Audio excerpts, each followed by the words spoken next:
Olá, pessoal, começando mais um M, o seu canal de empreendedorismo, marketing e entretenimento aqui no YouTube. Meus amigos de bancada, Cláudia Balieiro e Márcio Escudeiro, temos um convidado muito legal hoje da área de educação, Max Damas. Seja muito bem-vindo, Max, tudo bom? Olá, olá, obrigado pelo convite, boa noite para vocês todos e toda, né? É o todos com X, né? Então, a vocês todos aí.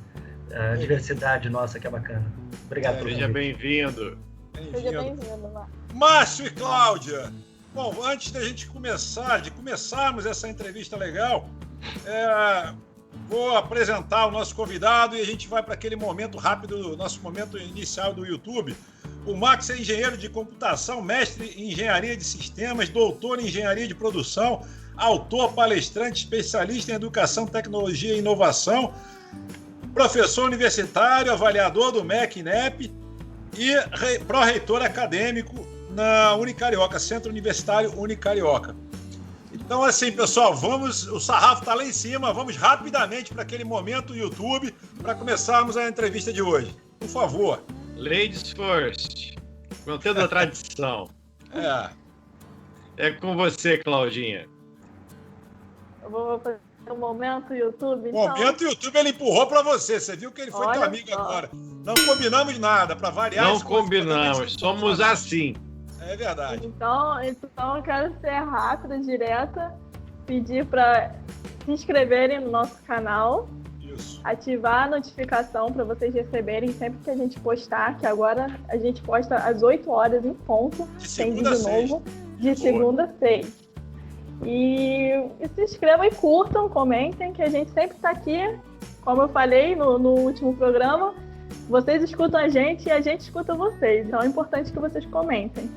Criou até bordão no último programa, gostei. Exatamente. E agora, você aí que não está inscrito, a Michelle não está aqui para te defender hoje não, meu amigo. Ela fica querendo, não fala nada não, é aqui eu e você aqui agora, tem ninguém para ficar te defendendo não. Se inscreve no canal, se você não quiser se inscrever, não tem problema nenhum, só clique em outra coisa, vai ver outra coisa, vai ver turma, sei lá, da Xuxa de 1981, vai fazer alguma coisa pior do que assistir a gente. Beleza. Bom, Márcio, o nosso convidado é gaúcho e gremista. Então, hoje a gente não tem nenhum tipo de bullying para aplicar com relação a futebol. Não precisa. Não precisa, desnecessário. Vamos poupá-lo dessa parte. E vamos começar. A gente não combinou nada, e é assim que funciona o programa, Max. Então, tem um momento que a gente vai te pedir aí uma dica de livro, que todos damos uma dica de livro. Então, no decorrer mais para o final da entrevista, a gente vai falar sobre esse assunto aí de dica de livro e tal, mas vamos começar agora com educação, um tema assim que hoje deve estar fácil de responder.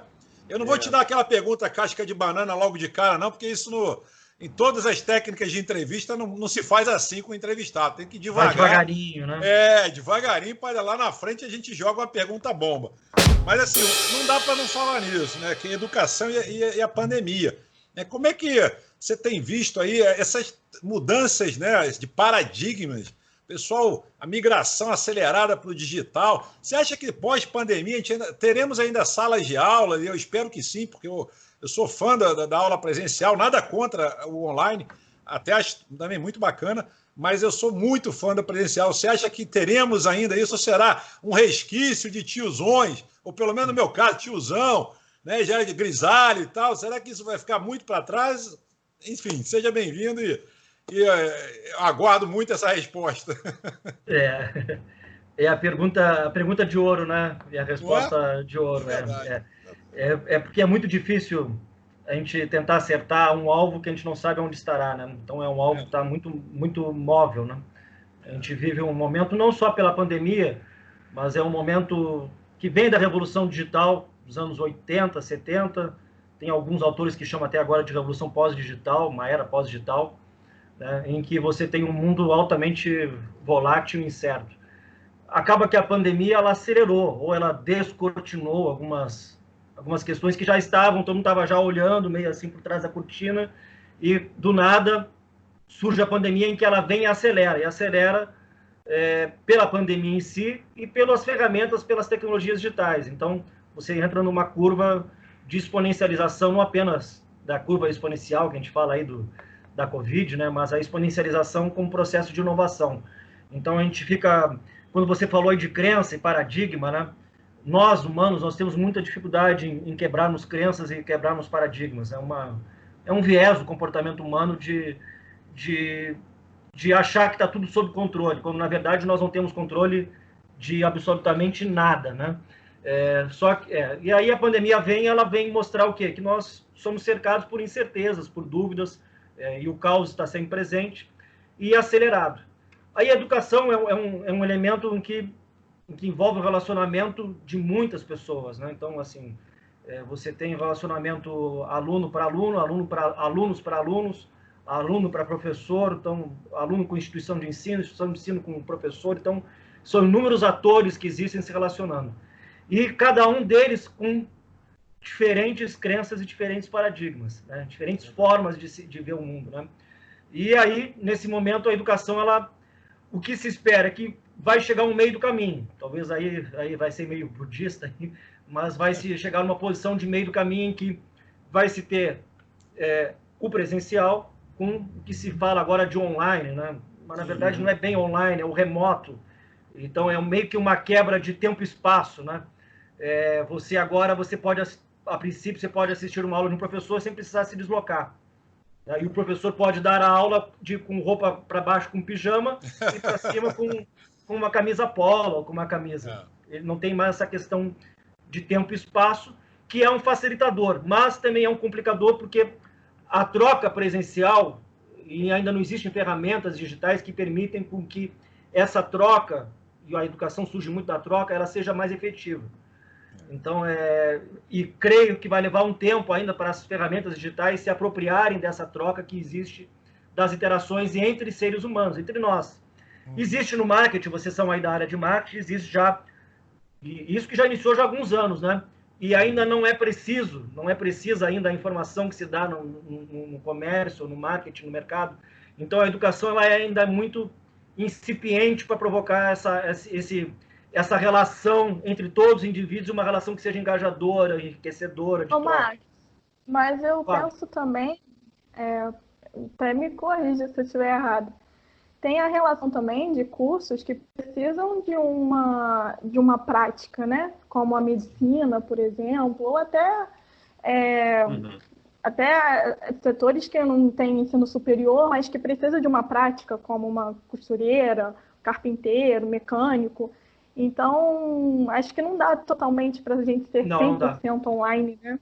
Não, é o que se fala hoje, se fala já há algum tempo, que é o hibridismo, é o híbrido hibridismo, né? Então, você trabalhar... Na verdade, por exemplo, eu sou engenheiro, e a medicina também, ela já é híbrida desde o início. Se você pensar, o que muda é o meio digital, o meio onde você faz a comunicação. Mas, por exemplo, eu me formei em engenharia. Eu tinha já uma parte das minhas aulas que eram teóricas e outra parte que eram práticas, em que eu exercitava habilidades. O enfermeiro, o que estuda odontologia, o médico, o estudante de medicina, da mesma forma, ele tem aulas teóricas, que podem ocorrer aquilo em qualquer momento, em qualquer instante, e ele tem o quê? A aprovação da sua habilidade, da sua prática. Então, essas profissões, por exemplo, elas sempre tiveram, só que o ambiente era o quê? Era um ambiente sempre físico. Tanto da aula teórica quanto da aula prática, do exercício prático, era físico. O que vai ocorrer agora, em certos aspectos, é a mudança do meio. Então, você vai ter uma exposição teórica, possivelmente, pelo meio digital, e alguma parte das habilidades no meio digital também, porque já existe aí a telemedicina em alguns casos. Se vocês quiserem ver, vocês vejam um vídeo que tem do Arthur Clarke. Arthur Clarke é um cara que escreveu 2001, Uma Odisseia no Espaço. Sim. Sir Arthur Clarke.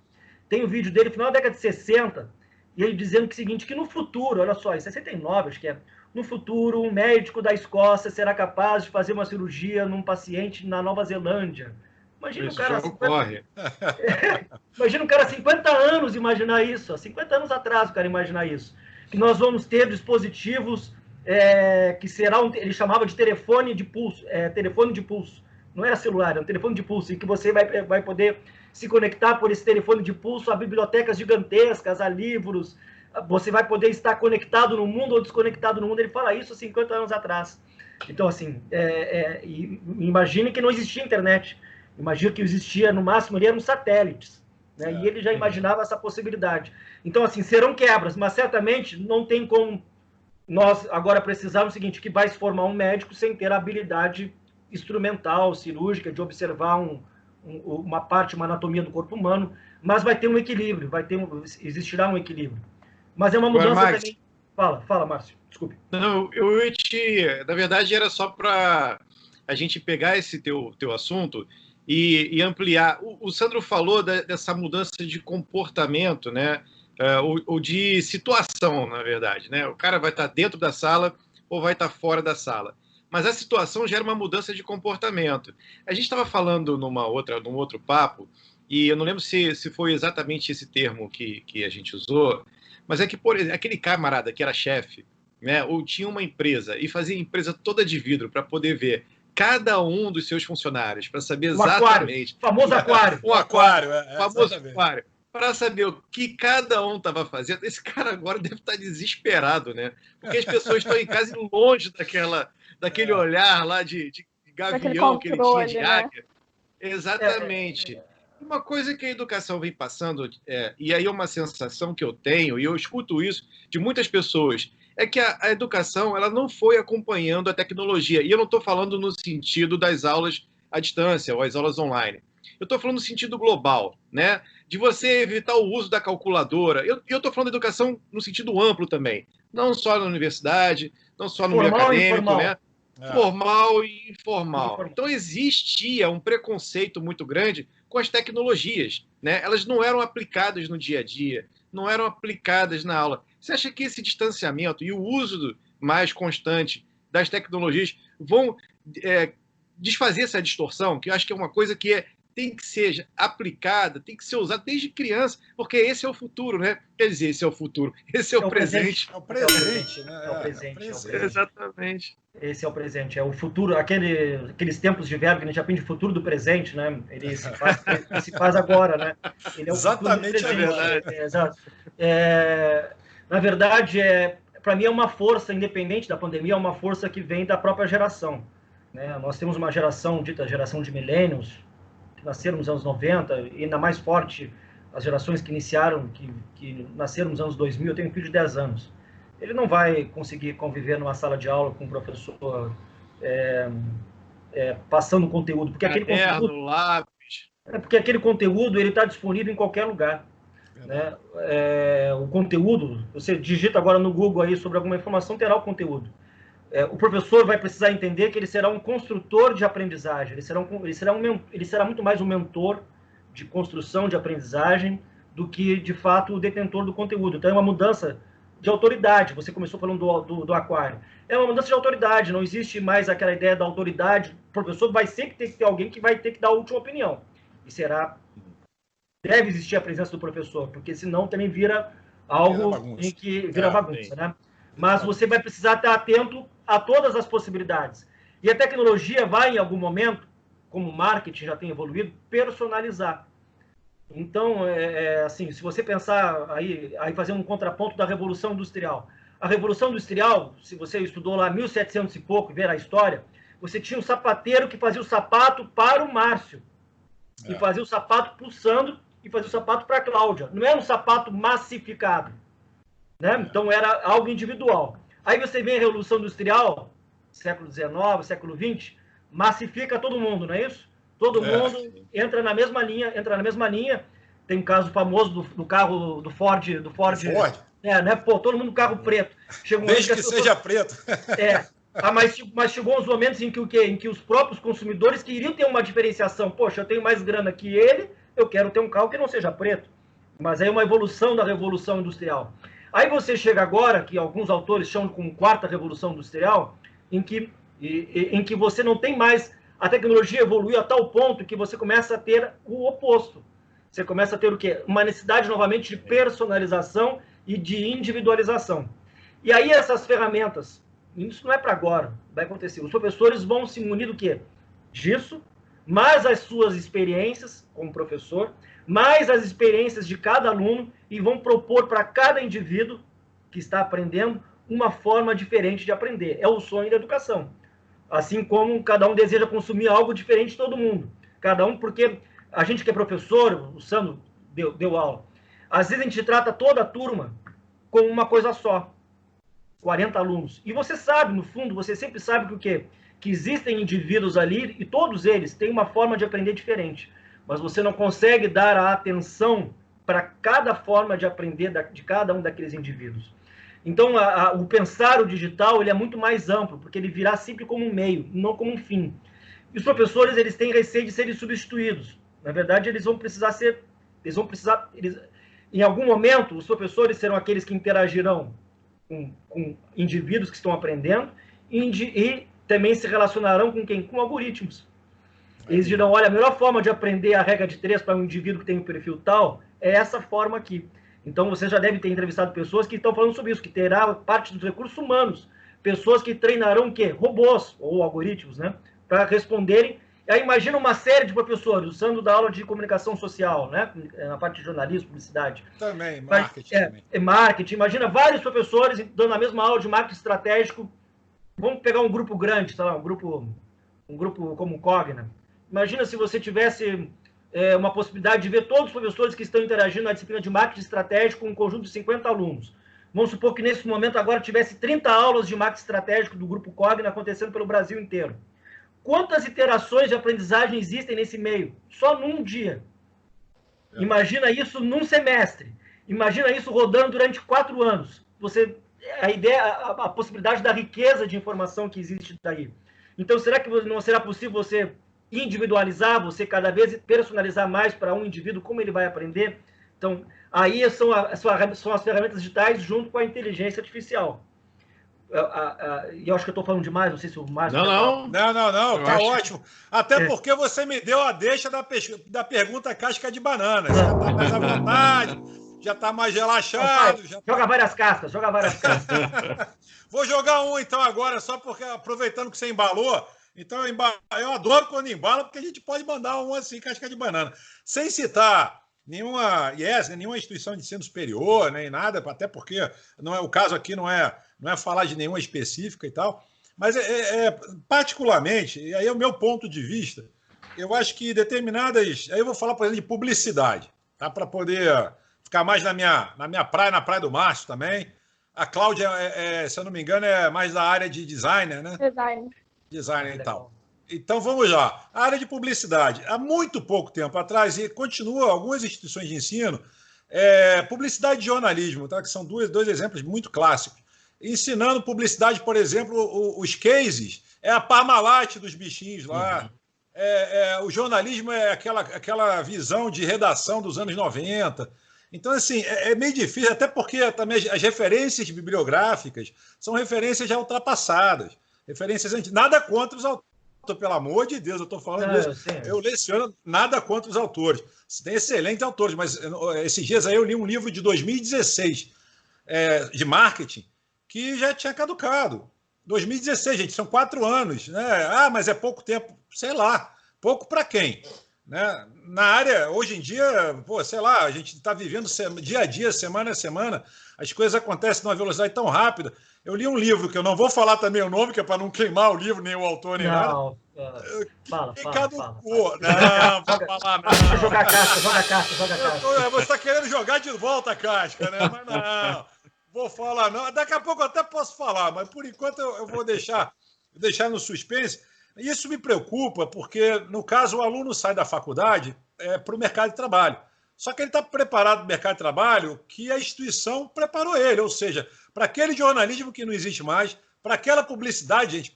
Eu dei aula recentemente de planejamento de mídia.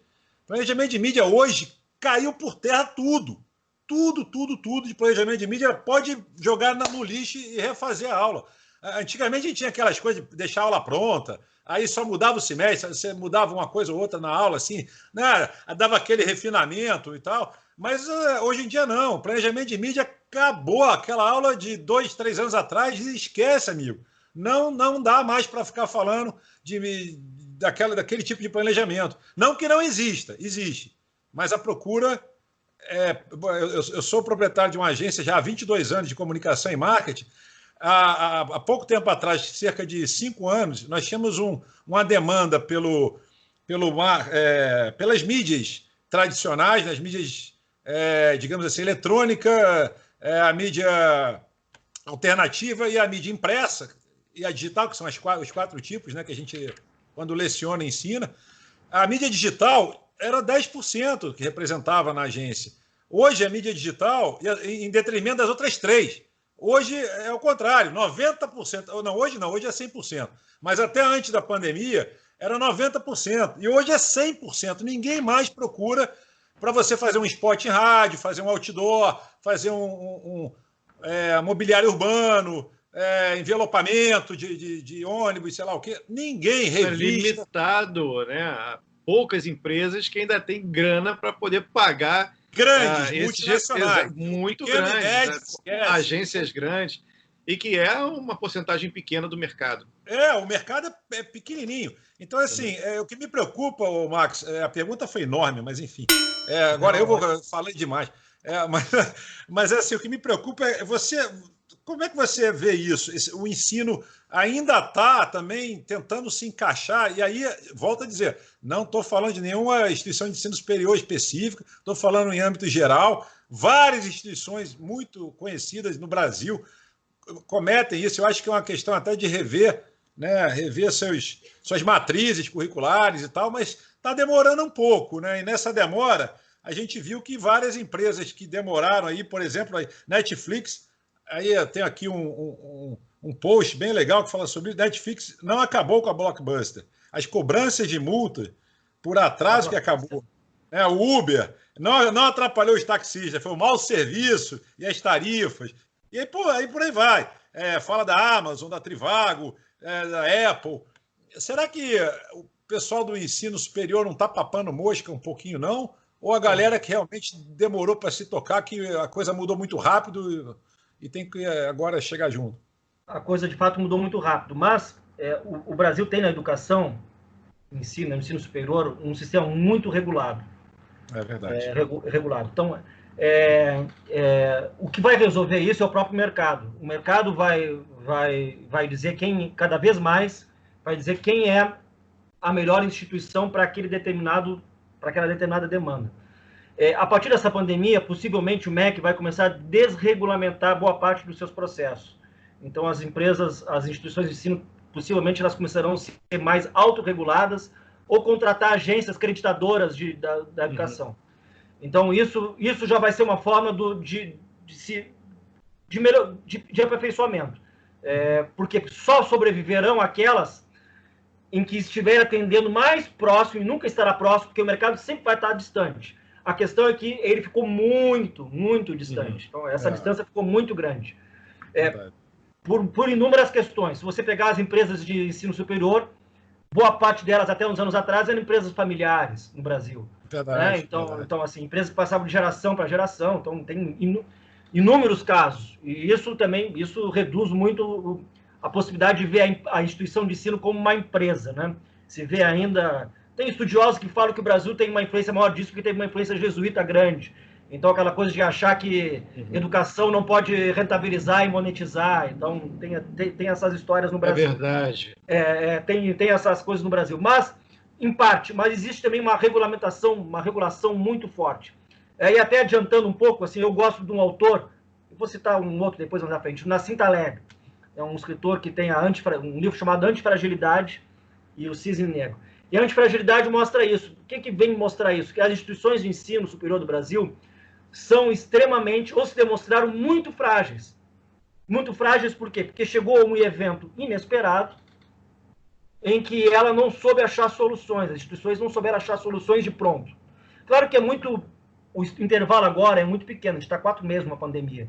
Mas, na verdade, esse processo é um processo longo. Já vem de uns 4, 5 anos esse processo de digitalização. E aí esse livro, A Antifragilidade, vem mostrar isso. O seguinte, sistemas muito regulados, eles têm dificuldade de acharem soluções inovadoras. Então, o antifrágil é diferente de robusto, tá? O frágil é um copo. Um copo você joga no chão, ele é frágil, ele quebra. Ele sopra no estresse, ele quebra. Na física existe você coloca um calor num metal, ele volta para o mesmo lugar. Ele sofreu um estresse e voltou. Isso significa que ele é robusto. Mas o antifrágil é, por exemplo, quando você vai na academia e você, ou em casa, começa a levantar músculo. O teu músculo, a partir do estresse que você faz, ele não fica igual, ele não piora. Ele vai o quê? Ele se transforma em algo diferente. Porque o nosso sistema interno biológico, químico, ele já é preparado. Nós estamos aqui conversando como seres humanos, porque ao longo do tempo nós somos sistemas muito antifrágeis. Nós não somos frágeis. A gente pensa que a gente é frágil, mas nós somos muito antifrágeis.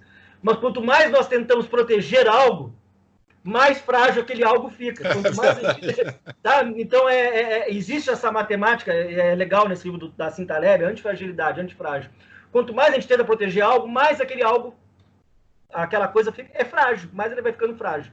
Isso acontece na economia, acontece nas instituições de ensino. Então, assim, hoje, por exemplo... Acontece com a geração Y.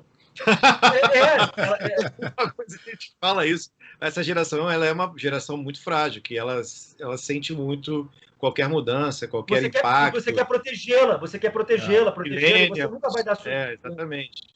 O Márcio, por exemplo, mora em Miami, e ele já falou aqui em vários programas e tal, apesar que ele está com um background aí de algum lugar do Oriente, enfim, de algum ator, alta padedel aí, tá dando até vertigem na gente, tá nas alturas. E ele comenta muito aqui que os Estados Unidos tem aquela coisa do curso mais tecnólogo, né? Aquela coisa mais preparar para o mercado. Você não precisa fazer bacharelado. Exatamente. Então, assim, essa pegada podia ser... A gente já tem uma mania de copiar muita coisa deles. É interessante, né? Você preparar. Até porque os cursos tecnólogos, se eu não me engano, são mais curtos, né? São de 2 anos, 2 anos e meio. Então, assim, o próprio marketing é tecnólogo. Eu estava até conversando isso até com uma amiga minha semana passada, exatamente sobre isso, sobre a formação, né? Porque hoje, aqui no Brasil, pelo menos, para a gente conseguir um emprego, um bom cargo, a gente tem que ter lá o diploma, né? Ser formado e tudo. E em outros lugares, outros países, a maioria da população não tem ensino superior, porque é muito caro, né? Não é todo mundo que pode pagar. Então, eles acabam não fazendo o ensino superior, e aqui a gente valoriza muito isso, né? E acho que é até uma valorização só de papel e não como profissional. É só aquela questão de, eu tenho um papel aqui para mostrar que eu sou formada, diploma, né? E que um diploma e que eu posso ter aquela vaga porque eu tenho diploma, mas será que eu sou capaz, né? Tenho competência para estar ali naquela vaga? Então, eu não sei se isso é da cultura nossa ou... Né? É uma questão, Cláudia, é uma questão mais do continente americano como um todo, América Latina e América do Norte. O Canadá já é pouco diferente disso. A Europa já é diferente disso. Na Europa, grande parte das instituições são públicas. Se você vê os cases de Portugal, Espanha, países nórdicos, eles são instituições públicas em que porque existe uma preocupação de que os indivíduos que estão estudando e aprendendo são os indivíduos que irão produzir e consumir. Na verdade, a gente não está aprendendo, a gente não está sendo educado apenas para ser educado e ter uma cultura. Isso é importante. Mas existem os aspectos que é você ser um indivíduo ativo economicamente. Ativo economicamente, aí tem ali, você também trabalha com design, da área de marketing, estratégia, você tem que ter os produtores e os consumidores. Então, assim, as instituições de ensino, elas são importantes nessa etapa, elas são as grandes certificadoras. O Fórum Econômico Mundial, o mercado comum europeu, diferente dos Estados Unidos, você vê, tem um seriado na Netflix, agora esqueci o nome, que fala sobre a falência do sistema educacional americano. Eu esqueci agora, Torre de Marfim, acho que é o nome do seriado. E fala sobre essa falência. Por quê? Porque lá lá se estuda, a faculdade é muito, muito cara. É um financiamento que você nasce e a tua família já está depositando dinheiro para você daqui a 20 anos estudar. Você vê isso na história do Steve Jobs, né? Não sei se vocês viram o filme do Steve Jobs lá. Sim. Os pais adotivos dele pagaram lá, e ele chegou para estudar e disse, pai, eu não quero fazer faculdade, eu quero... Porque ele tinha uma visão diferente, uma visão empreendedora. Mas ele, mesmo assim, ele valorizava a formação. Ele valorizava o quê? A possibilidade de você ter um conhecimento.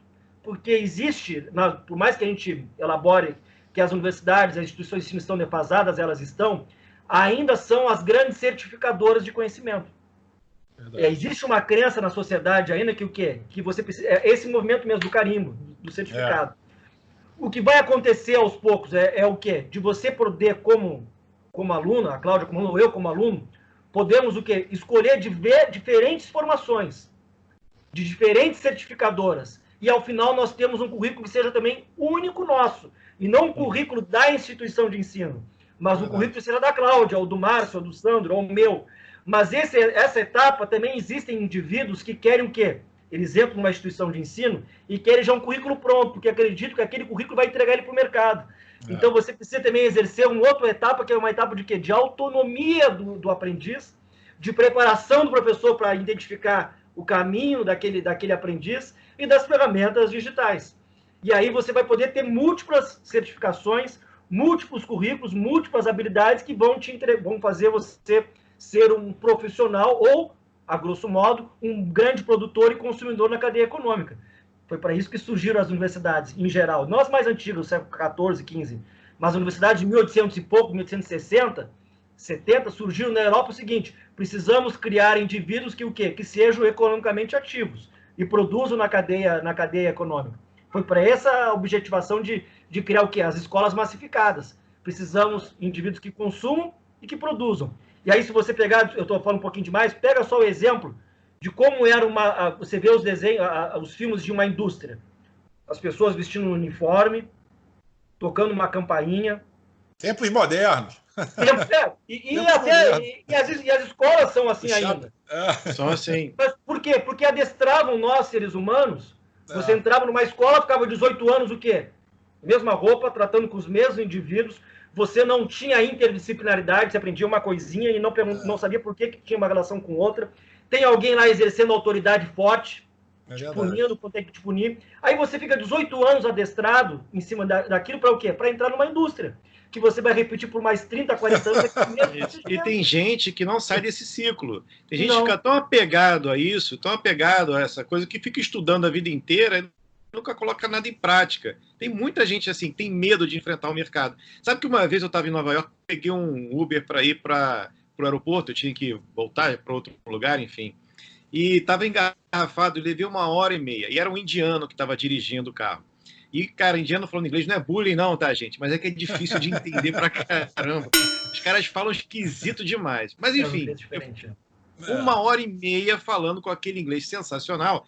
E ele estava me contando a história que lá na Índia, a maioria da população se forma, faz universidade, né? Só que não comporta o mercado. Assim. Os caras são formados e aí vão ter que trabalhar na lavoura, vão ter que trabalhar, sei lá, fazendo obra, vão ter que trabalhar com qualquer coisa que não aquela profissão que ele aprendeu.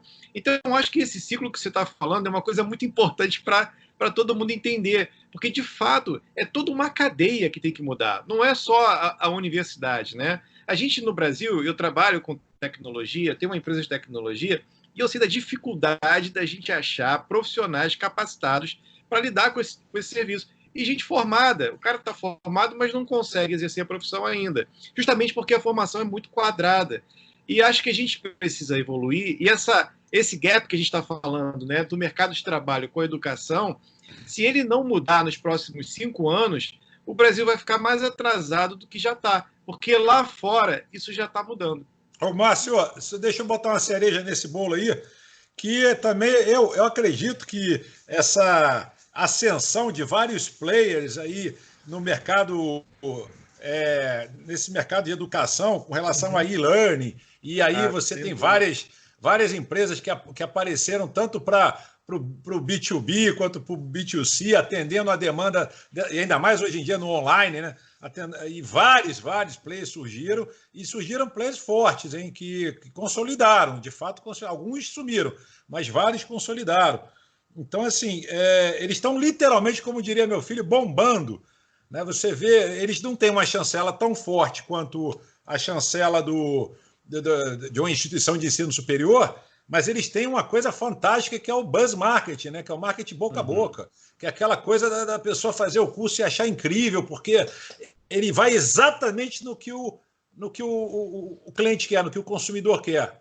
Então, eu acho muito assertivo agora, isso. Sandro, mas por que eles têm uma facilidade, né? O que o Max falou é real. Existe uma regulação muito grande. Eu entendi, mas por isso que do ensino superior, e esses caras esses... não têm isso, né?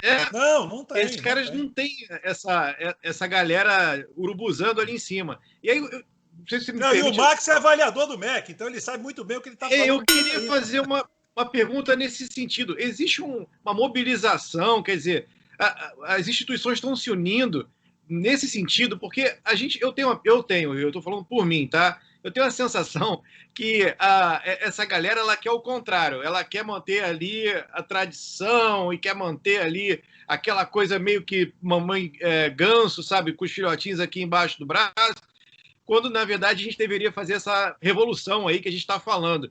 E a pergunta é nesse sentido, existe algum movimento para que haja essa desregulação, desregulamentação ou de burocratização, seja lá o que for, que tem que ser feito para melhorar e deixar mais dinâmico?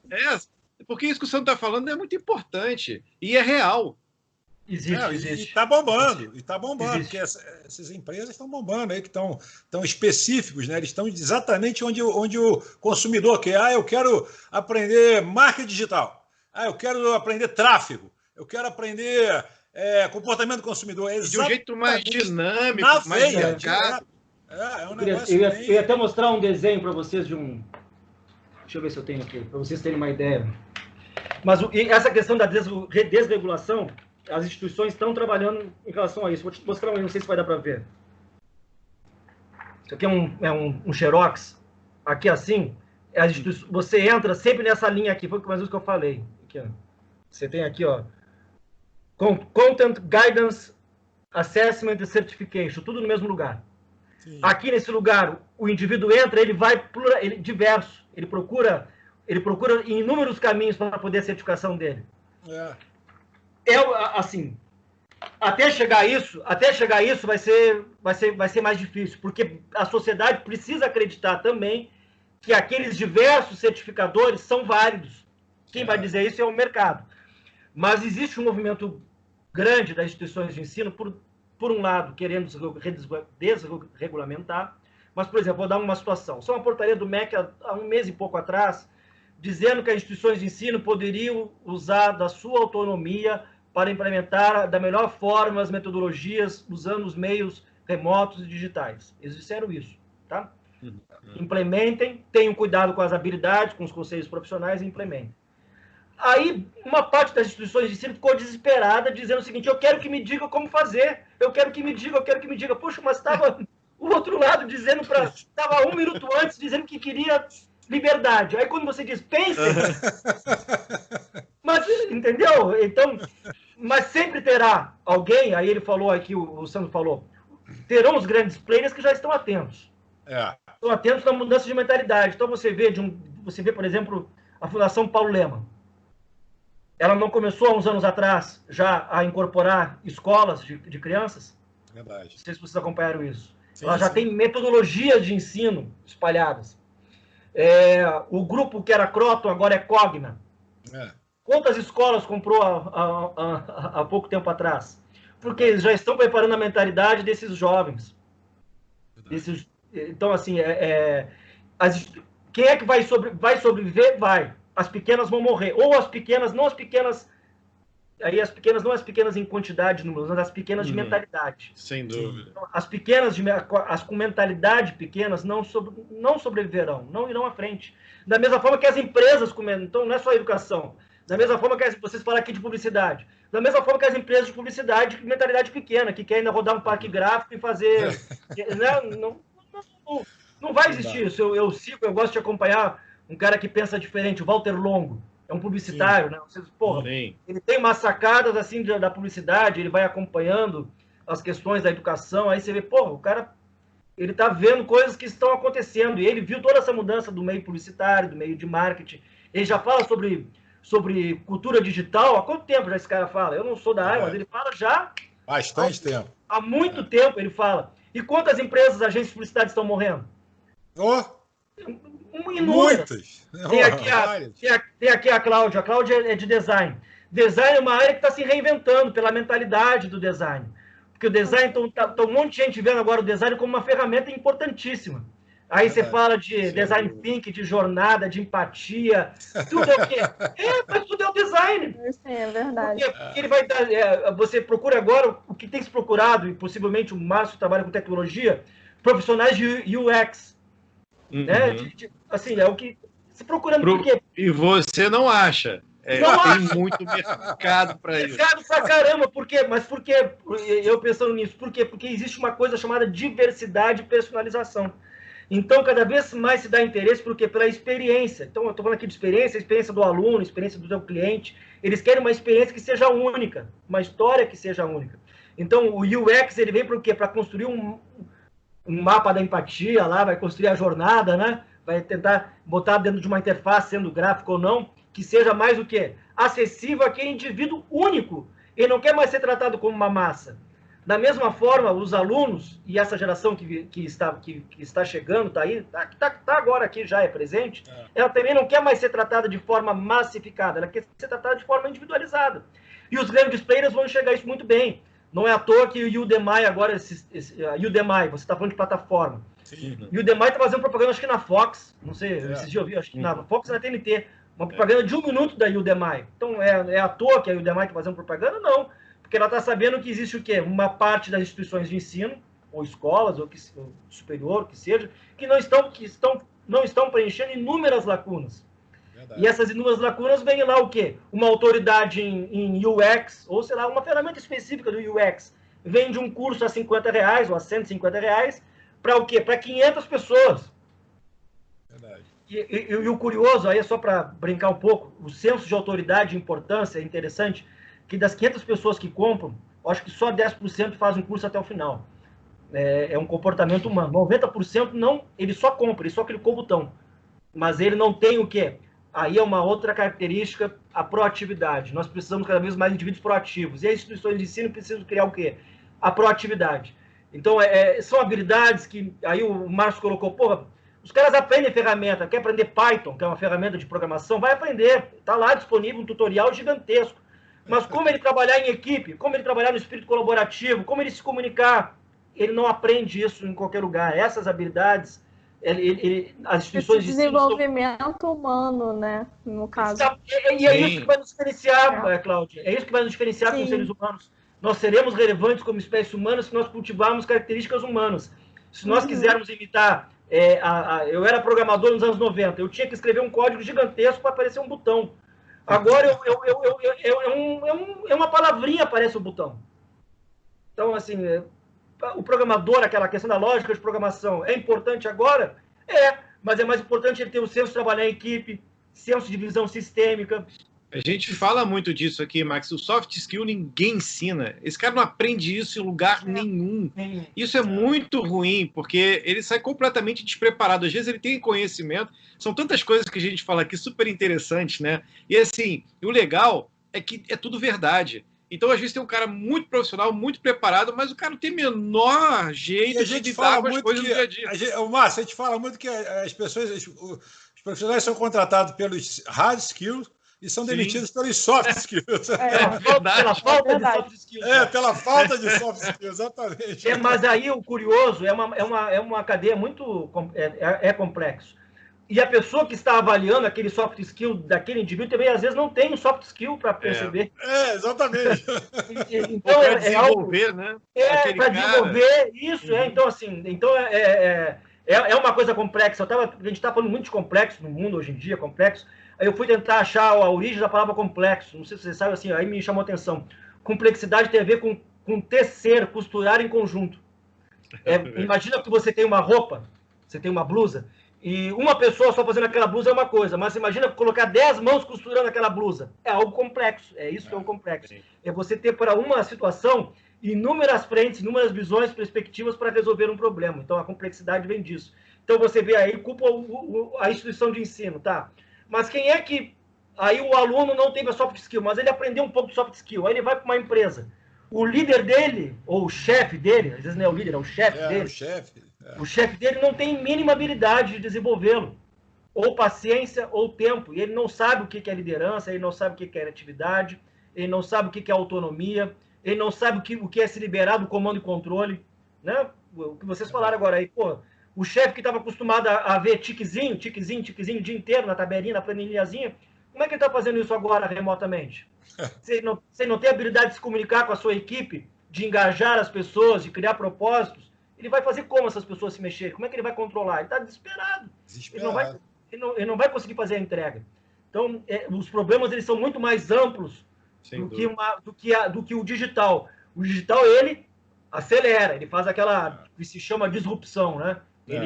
Ele rompe, né? Ele faz uma quebra abrupta que ninguém está esperando e somente alguns mais perspicazes percebem aquela mudança. E a gente vive uma época da humanidade em que os eventos ocorrem de uma forma muito acelerada num tempo muito pequeno. Então, nós nunca tivemos tantas gerações vivendo ao mesmo tempo com paradigmas diferentes. Nós tínhamos gerações que viviam durante muito tempo, viviam mudanças no final da sua vida. Agora você vê uma série de mudanças em várias gerações. Então, você tem múltiplas gerações interagindo. E como é que você está aberto a isso? Como é que as empresas também estão abertas? Você vê aí, você sabe melhor do que eu isso, você pega a lista das 500 da Forbes há 20 anos atrás. Quantas delas estão vivas hoje? Ou estão na posição entre as 500? É 10%, acho que não chega a isso, é 10%. No máximo 5%. 5% que se reinventaram. E outra, né? Quantas são de tecnologia, né? Porque a gente estava falando do 2001, né? Lá do filme, enfim. E tinha uma mensagem nesses filmes todos, apocalíptica, né? Que as máquinas iam destruir a humanidade. E o que a gente está vendo, pelo menos nessa pandemia, é o contrário, né? Se a gente tivesse sem tecnologia, se não tivesse o Zoom, o Skype, se não tivesse o telefone da Apple, estava todo mundo morto, todo mundo desesperado. Então, a tecnologia ela é uma grande aliada, se a gente souber, e acho que 90% das vezes ela é aliada. Então, o distanciamento que houve do ensino da tecnologia, eu acho que agora, de fato, essa pandemia que se veio para acelerar alguma coisa, foi justamente dizer para todo mundo, olha, sabe aquele negócio que você falava futuro? Agora, meu amigo, não é mais não, tem que ser ontem, passou, você está atrasado, já foi, corre atrás. É isso, gente, porque esse distanciamento não pode haver mais. Sabe o distanciamento social? Pode. Distanciamento da tecnologia não combina com distanciamento social. Gente, foi uma lição. Eu só vou dar uma interrompida aqui rapidamente, porque papel de âncora é fogo. Tem que interromper os amiguinhos, tem que interromper o convidado, e a gente tem o nosso momento audiência, e a gente não pode prestigiar quem nos prestigia, como a Claudinha que inventou o bordão aí, né, que eu até esqueci o bordão. Vocês escutam a gente e a gente escuta vocês. A gente escuta vocês. Esse então é vamos, o momento. Vocês inscritos. A audiência rapidamente para você. Vou tomar aquele copinho d'água e prestigiar quem nos assiste. Aqui o Luiz mandou pra gente. É lógico que o hype da internet, gente, continua sendo política, né? Não tem como não ser política. E assuntos pontuais que acontecem durante a semana e tal, mas a maioria é ligada à política. Nossos espectadores aqui, ouvintes e espectadores aqui do YouTube, não estão muito na pegada política, não, estão até mais light. O Luiz, por exemplo, mandou: porque eu sou do tamanho daquilo que sinto, que vejo, que faço. Não sou do tamanho que as pessoas me enxergam. Filosófico, Luiz, tá bacana. Agora eu fui falar de política, tem sempre um que manda, mas vamos lá. Faz parte. Enfim. O Roberto manda aqui pra gente: a mesma elite que pensa que a Terra está superpovoada e deseja fazer uma redução populacional é a mesma elite que agora deseja salvar a sua vida com a vacina. Acorde. Esse já veio mais forte. Agora veio um muito engraçado. É uma mulher, a Elisa. A Elisa manda pra gente: olha, eu juro que eu fui apurar, né? Eu fui apurar porque eu achei muito louco isso que ela mandou, mas de fato saiu na mídia, mas eu vou explicar para vocês. O lead da matéria, não se assustem. É o seguinte: pesquisa aponta os nomes dos homens ruins de cama. A Elisa mandou para o pessoal saber o nome de homem ruim de cama. Só que é lógico, isso é uma amostra, é um contexto, não é especificamente, não é porque você chama Márcio, que de repente está no primeiro lugar, que você de repente é ruim de cama. Não gostaria. Não se manifesta. Temos uma mulher na bancada, por favor. Não, Márcio, eu estou só falando que Márcio dificilmente vai estar figurando aí nessa Mas galera. aqui diz que Fiquei curioso. Foi uma pesquisa feita pela Universidade de Campinas, né, em São Paulo, que resolveu perguntar para as mulheres, né, se elas têm algum tipo de insatisfação sexual com seu parceiro, e queriam saber o nome do parceiro. Não especificamente que o nome do parceiro vai ser indicado, mas os nomes que mais apareceram nessa lista... Bom, o pessoal que está do outro lado da telinha, eu não tenho nada com isso. Pesquisa de Campinas, Universidade de Campinas, tá? Os nomes que mais apareceram foram Pedro, Rafael, João, Ricardo, Vitor, Lucas, Mateus, Francisco, Luiz e Alberto são os top 10. Eles fizeram até 20. Mas é engraçado, porque eu falei, não, isso não deve ser verdade, e de fato rolou essa pesquisa, mas não, logicamente, foi uma pesquisa para apenas ilustrar. Não quer dizer que pelo você que chama aí do outro lado aí, sei lá, Pedro, não fique chateado com a gente. Pedro.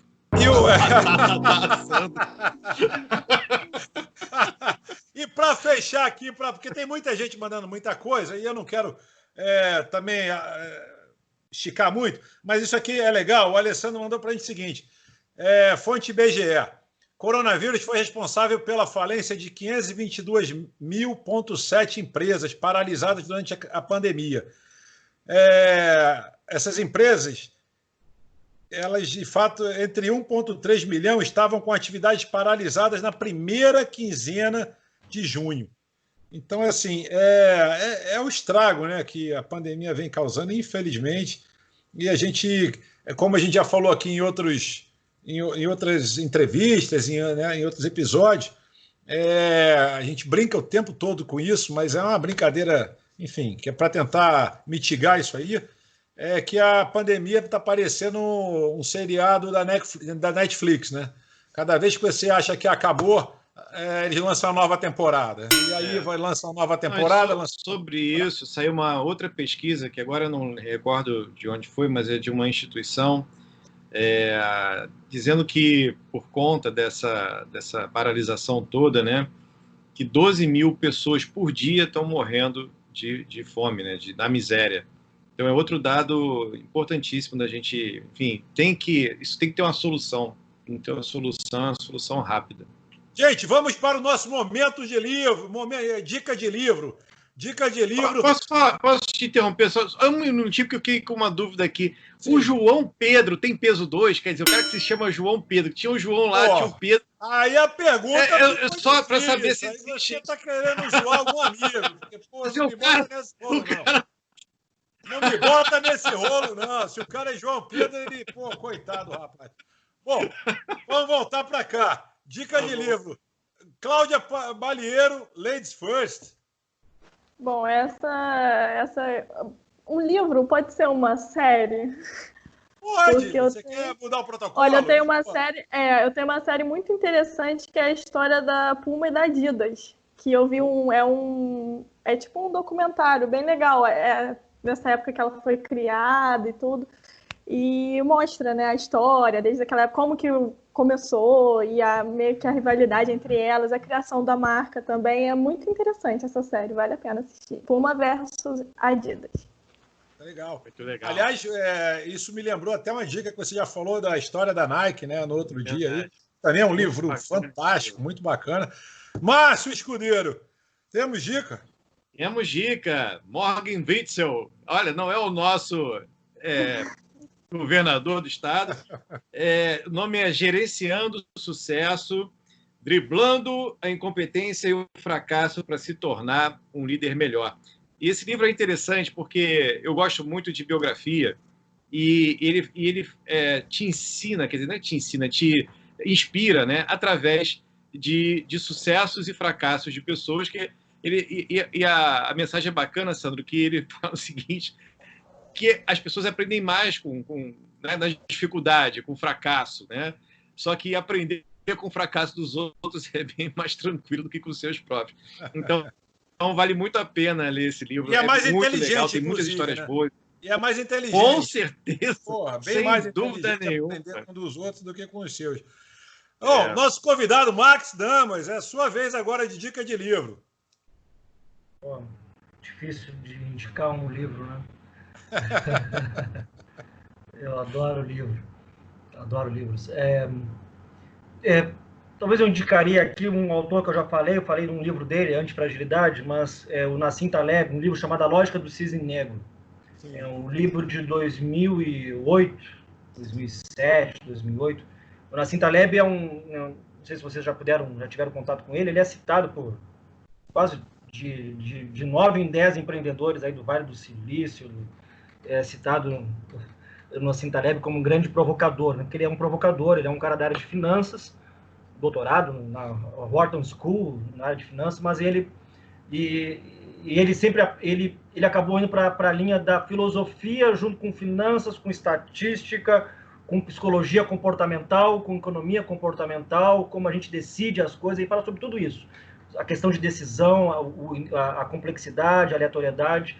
E essa lógica do cisne negro, ele traz essa visão de que nem sempre o passado é uma resposta para o futuro. Ele vem dizer assim, que geralmente nós procuramos sempre nas coisas relações de causa e efeito. Porque quando a gente estica no longo prazo, a história, quando a gente conta a história depois do longo prazo, a história fica toda costuradinha, bonitinha, aquela causa gerou esse efeito. Mas quando nós precisamos tomar decisões de imediato, no curto prazo, seria legal a gente ter um olhar mais da percepção do que isso realmente causou esse efeito, e esse conjunto de experiências anteriores realmente vão permitir com que você tome a mesma decisão que se tomava anteriormente, no passado. Então, a lógica do Cisne Negro de 2008, ele vem muito ao encontro desse momento de agora, vem muito assim dizer assim, caramba, o quanto que eu acreditava, aí fala sobre paradigmas, sobre crenças, fala o quanto você acredita que é verdade, é de fato verdade ou não é verdade, e quanto das suas experiências anteriores são válidas ou não são válidas, ou quanto basta surgir uma questão contraditória que quebre todo o teu sistema de verdades. Então o cisne negro é isso, você acreditava que todos os cisnes eram brancos, até que teve um navegador holandês, 1700 e pouco, foi na Nova Zelândia, nem era Nova Zelândia o nome, e viu lá andando pelos mares um cisne negro. Aí ele voltou para o velho mundo e disse, olha, nem todos os cisnes são brancos, existem cisnes negros. Isso é uma brincadeira que ele faz no livro. E isso faz você pensar assim, poxa, é verdade, você basta uma negação de uma afirmativa que quebra todo um paradigma que você tem, toda uma ideia. Então ele brinca também com o Peru de Ação de Graças, aí nos Estados Unidos. O Peru de Ação de Graças é criado e é um problema filosófico antigo. Ele é criado pelo seu criador, poxa, durante 1000 dias, belamente, alimentado, feliz da vida, caramba. Só que no 11º dia, o cara tira ele e mata ele.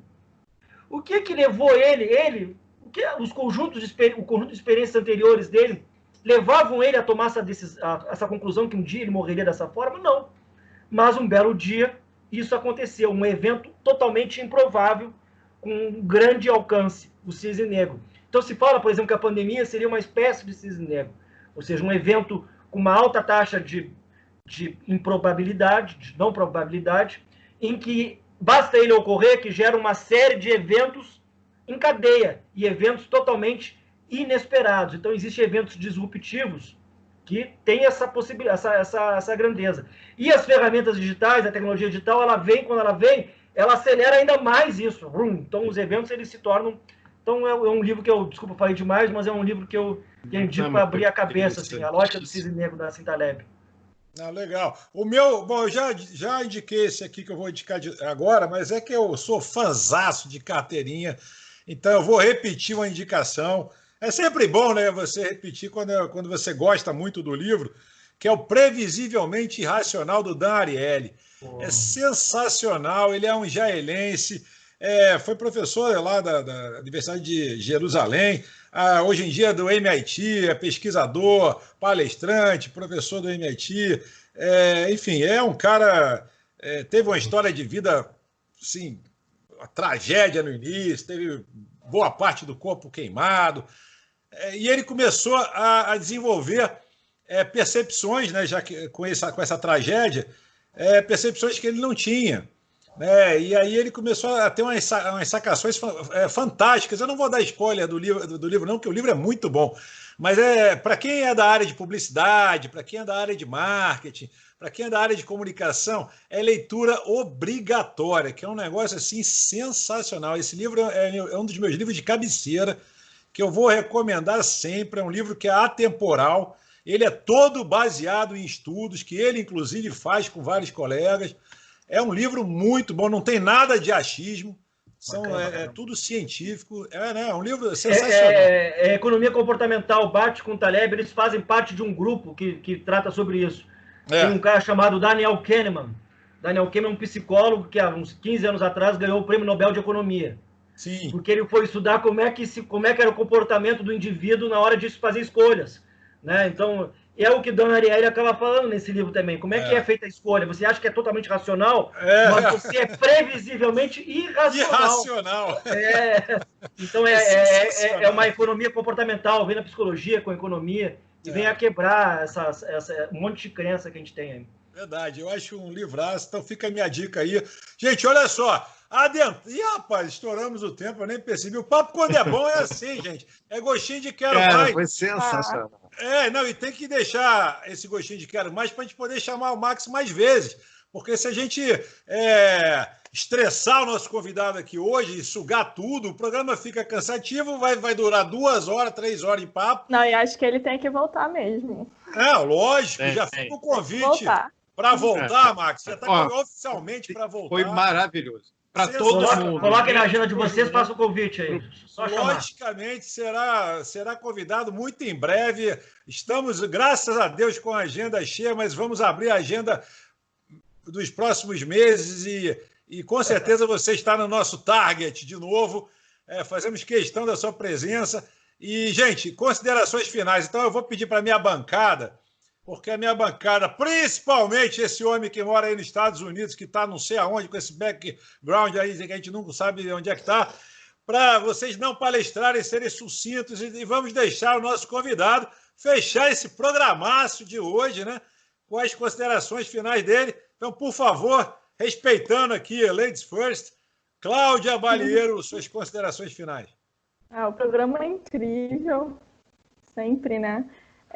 Só não gostei porque já acabou, né? Foi muito rápido. Achei que foi muito... Essa parte eu não gostei do programa, mas já acabou. Olhei, pisquei e já acabou. Mas foi incrível, agradeço a presença, Max. Aprendi muita coisa, foi muito legal. E espero ter um novo programa com você convidado.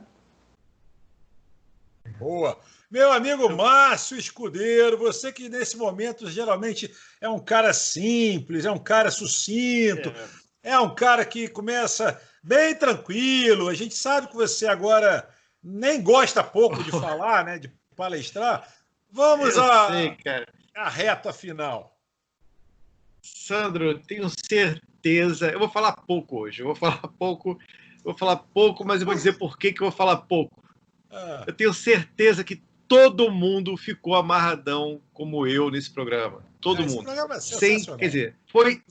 Max, obrigado, porque de fato foi esclarecedor, foi uma aula, a gente está falando de educação, e de fato foi uma aula aqui. Todo mundo gostou, Sandro, menos João, Roberto. Quem são as pessoas que poderiam ler de novo para a gente? Pedro, Rafael, Ricardo. Esses caras estaram. Pedro, Rafael, João, Ricardo, Vitor, Lucas, nossa senhora, Matheus. Essa galera não gostou, não, mas deixa pra lá. Os caras odiaram. Obrigado, Max. Valeu.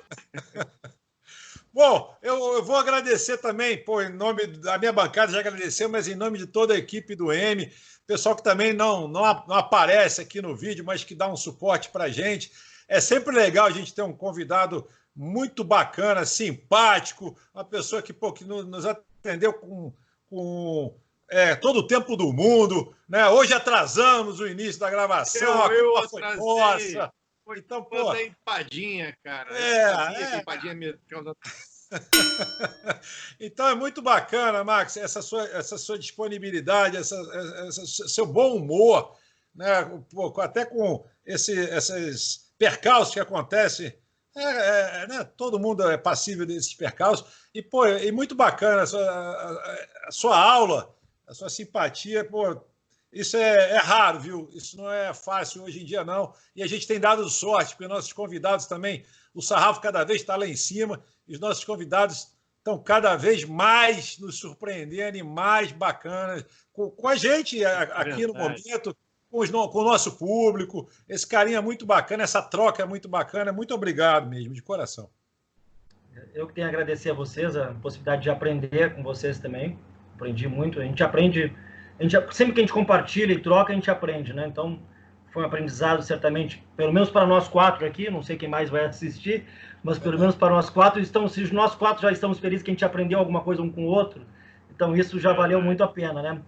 O trabalho que vocês fazem pela M é um trabalho de educação, eu vejo como um trabalho de educação, então, assim, você fazer um programa semanal com entrevistados todos os dias da semana e levando sobre diferentes óticas, diferentes perspectivas, várias áreas do conhecimento, não é para qualquer um, né? Vocês têm um propósito espetacular, né?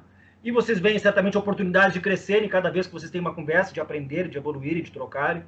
E estão levando isso pela internet, então é por uma ferramenta que está aqui, né? Estão levando isso para quem quiser assistir. Então, o conteúdo está disponível, né? A troca está disponível, mas a pessoa precisa ter a vontade.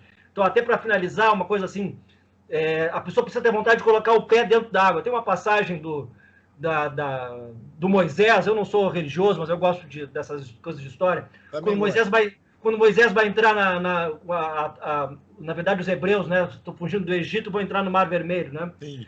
Existe a tradução que diz que o mar se abriu e os judeus entraram, né? Mas, na verdade, a tradução exata é o seguinte: eles foram entrando. Eles foram entrando. Essa que é a tradução exata. Eles foram água pelo pescoço e pela vontade de transformar, de sair daquela situação, é que o mar se abriu. Então, é diferente você ficar parado esperando o mar se abrir e você entrar no mar e o mar se abrir pela tua vontade, pelos riscos que você vai tomar. Então, essa é uma metáfora bacana que eu gostaria de finalizar. Então, coloca o pé na água, vai entrando e o mar, de certa forma, vai se abrindo. Ele vai se abrindo para todos nós. É verdade. Parabéns pelo que vocês fazem, tá? Legal. Obrigadão. Pessoal, programaço. Bacana, Cláudia Balheiro, Max Escudeiro, nosso convidado Márcio Escudeiro, misturei os nomes. Tava difícil, eu não errei o programa inteiro hoje, eu errei no final, né? Mas tudo bem. E o nosso convidado Max Dana, programado, gente, muito obrigado. Lembrando para você do outro lado da telinha, o programa agora tem horário definido de segunda a sexta, sempre às 20 horas. A gente se vê, então, sempre com convidados assim, surpreendentes, que surpreende você, a nós, enfim, fica aí que vale a pena. Muito obrigado, pessoal. Até a próxima. Valeu, Max. Valeu, Claudinha, Sandrão. Força, Pedro! Força, Pedro!